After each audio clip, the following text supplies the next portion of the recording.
Assalamualaikum warahmatullahi wabarakatuh. Baik, di pertemuan kali ini saya akan menjelaskan tentang pengenalan dasar Mayop Accounting versi 18 ED beserta cara membuat file data akuntansi perusahaan baru. Kemarin, di pertemuan kemarin sudah saya jelaskan cara mendapatkan master aplikasi Mayop dan cara install beserta cara atau langkah setting ulang format tanggal dan mata uang. Jika kalian belum bisa atau belum menonton, silahkan tonton dulu dan install aplikasi Mayop di komputer kalian. Nah, bagi yang sudah, langsung saja saya akan menjelaskan pengenalan dasar dari Mayop Accounting Plus versi 18 ED. Pertama kita buka dulu, klik 2 kali. Kemudian kita pilih yes. Nah, di pertama Mayop Accounting di sini ada 5 poin. Yang pertama ada open. Open ini fungsinya untuk membuka file yang telah kita buat. Apabila kita telah membuat file-file sebelumnya, kita bukanya lewat open. Atau kita membuat file perusahaan baru sampai ke data perusahaan, besoknya akan kita lanjutkan lagi, kita lewatnya open. Kemudian kita lanjutkan untuk mengerjakan data transaksi. Yang kedua ada create. Create di sini berfungsi untuk membuat file atau data perusahaan baru. Nah, ini nanti yang akan saya terangkan. Kemudian explore. Explore di sini digunakan untuk membuka file contoh yang telah disediakan oleh Mayop. Untuk melihat contoh-contoh, kalian bisa klik di explore ini. Kemudian what's new. What's new ini digunakan untuk melihat fitur-fitur baru pada Mayop. Apa saja sih fitur barunya Mayop? Kalian bisa lihat di sini. Kemudian exit.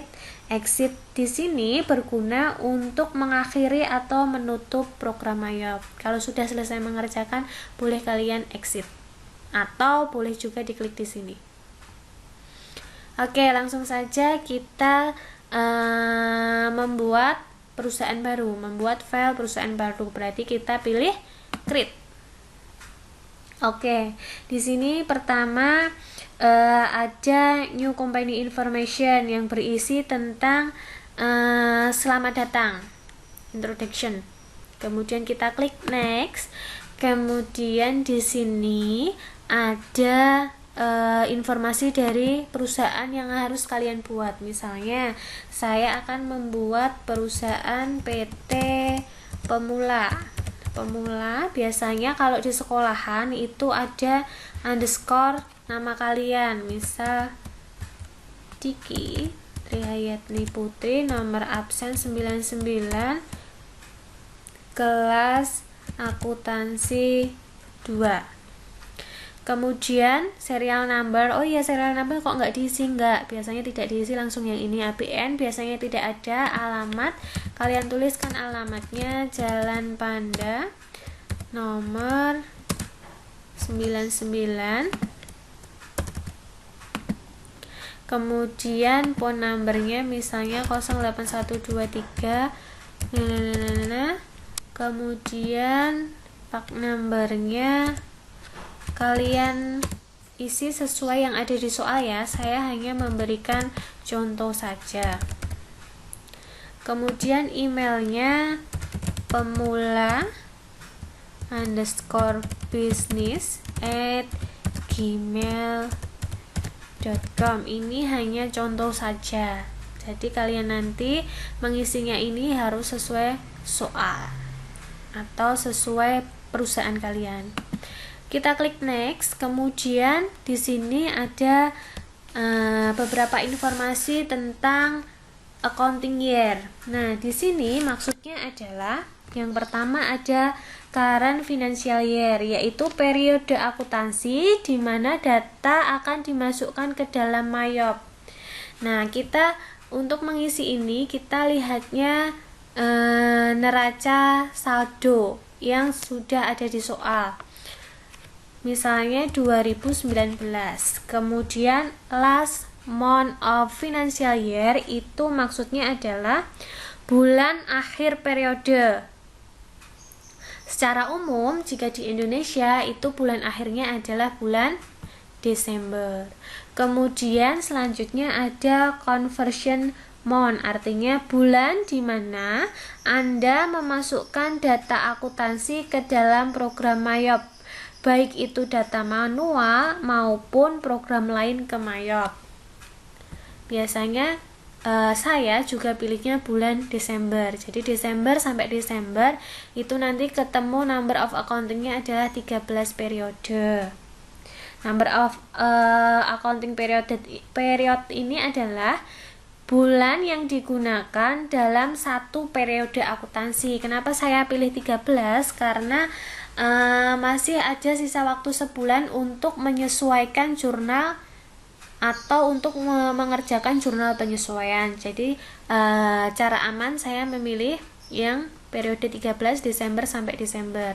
Tapi kalau kalian di sini pilihnya Januari dan 12 periodnya pilih 12 juga boleh. Bebas sesuai arahan dari guru kalian. Kemudian klik next. Nah, di sini ada konfirmasi dari accounting information yang kalian kerjakan tadi. Kalau ada kesalahan langsung back, tapi kalau sudah benar langsung next. Hati-hati di sini. Kalian cermati benar-benar karena apabila kalian next dan lanjut terus sudah tidak bisa diedit.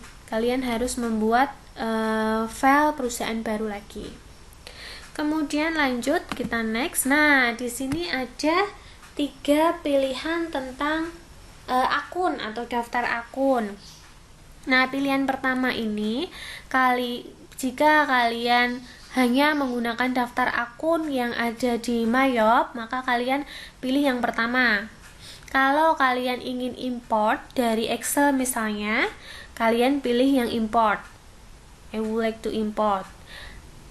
Jika kalian ingin membuat sendiri daftar akun dalam Mayop ini nanti, kalian pilih yang ketiga. I would like to put my own. Oke, karena saya seringnya import, maka saya pilih yang kedua. Tapi ini tergantung di soal kalian. Apakah ingin buat sendiri atau ingin import dari Excel atau file lain, atau hanya menggunakan daftar akun yang ada di Mayop. Saya pilih yang kedua karena saya nanti akan import. Kemudian klik next. Nah, ini adalah konfirmasi tempat penyimpanan kalian. Otomatisnya nanti biasanya disimpan di drive C. Nah, saya ingin mengganti di drive E. Caranya adalah kita klik change, kemudian kita pilih E misal. Nah, langsung di sini saya mau simpan di sini, maka saya langsung save. Nah, di sini otomatis langsung berganti ke drive E, yang tadi C berganti ke E. Kemudian kita klik next. Kita tunggu prosesnya. Nah, setelah ini congratulations, ada ucapan selamat bahwa Mayop ini siap digunakan. Kita pilih yang command center. Nah, di sini ada 8 menu di command center, yaitu account, banking, sales, team bill, purchase, payroll, inventory, dan card file. Nah, saya akan menjelaskan satu persatu. Nah, ini tadi kalian sudah menyimpan PT pemula underscore nama kalian, itu tersimpan di sini, itu kelihatan di sini dan di sini dan di sini.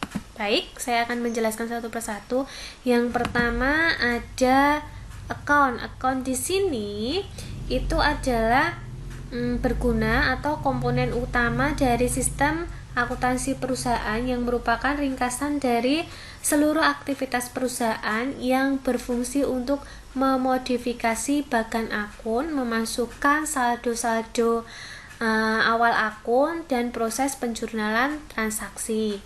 Biasanya transaksi penjurnalan transaksi atau pada jurnal umum. Di akun list ini nanti kalian dapat melihat, menambah, mengubah, dan menghapus daftar akun-akun perusahaan. Kemudian di record journal entry itu ada berfungsi untuk mencatat transaksi jurnal umum, seperti transaksi-transaksi jurnal penyesuaian juga bisa. Kemudian di transaction journal ini untuk melihat transaksi jurnal pada transaksi. Kemudian yang kedua ada banking. Banking di sini berfungsi untuk mencatat transaksi-transaksi pengeluaran dan penerimaan kas seperti tagihan-tagihan, beban-beban, pembayaran gaji dan lain sebagainya. Kemudian di sales ini berfungsi untuk mencatat transaksi-transaksi penjualan, baik itu penjualan tunai maupun penjualan kredit. Kemudian penerimaan pembayaran piutang dari pelanggan. Kemudian mencatat retur penjualan sekaligus penyerahan uang kas kepada pelanggan. Kemudian tim bill itu dipakai untuk menghitung penjualan, pembelian yang menggunakan perhitungan persatuan waktu, misalnya biaya konsultasi manajemen per jam. Kemudian purchase itu digunakan untuk mencatat transaksi-transaksi pembelian baik tunai maupun kredit. Kemudian pembayaran hutang kepada pemasok. Kemudian mencatat retur pembelian sekaligus penerimaan uang kas dari pemasok. Kemudian payroll itu dipakai untuk penggajian karyawan menggunakan sistem payroll. Bisa dipakai untuk berbagai macam cara penggajian seperti jam, hitungan jam, harian, mingguan maupun bulanan. Kemudian inventory. Inventory ini dipakai untuk mencatat aktivitas-aktivitas yang berkaitan dengan persediaan barang dagang, seperti mencatat, mengubah, menghapus, menetapkan, dan menyesuaikan harga persediaan. Kemudian memasukkan hasil perhitungan fisik persediaan barang dagang dan penerbitan laporan terkait inventory atau barang dagang. Yang terakhir ada cut file. Cut file di sini berfungsi untuk membuat, mencari, menampilkan, mengubah, menghapus, dan mengelompokkan catatan individu dan perusahaan. Dan di sini kalian dapat mencatat seluruh informasi mengenai data pelanggan atau customer dan pemasok atau supplier kalian. Kemudian menetapkan pajak dan termin pembayaran dari pelanggan dan pemasok atau customer dan supplier kalian. Cukup sekian pengenalan dasar dari Mayop Accounting versi 18 ED. Untuk selanjutnya, video selanjutnya saya akan membahas tentang account, yaitu tentang account list. Kita akan mengeditnya. Sekian penjelasan pengenalan aplikasi Mayop Accounting dari saya. Apabila ada beberapa pertanyaan dari kalian, silahkan tulis di kolom komen. Sekian dari saya. Assalamualaikum warahmatullahi wabarakatuh.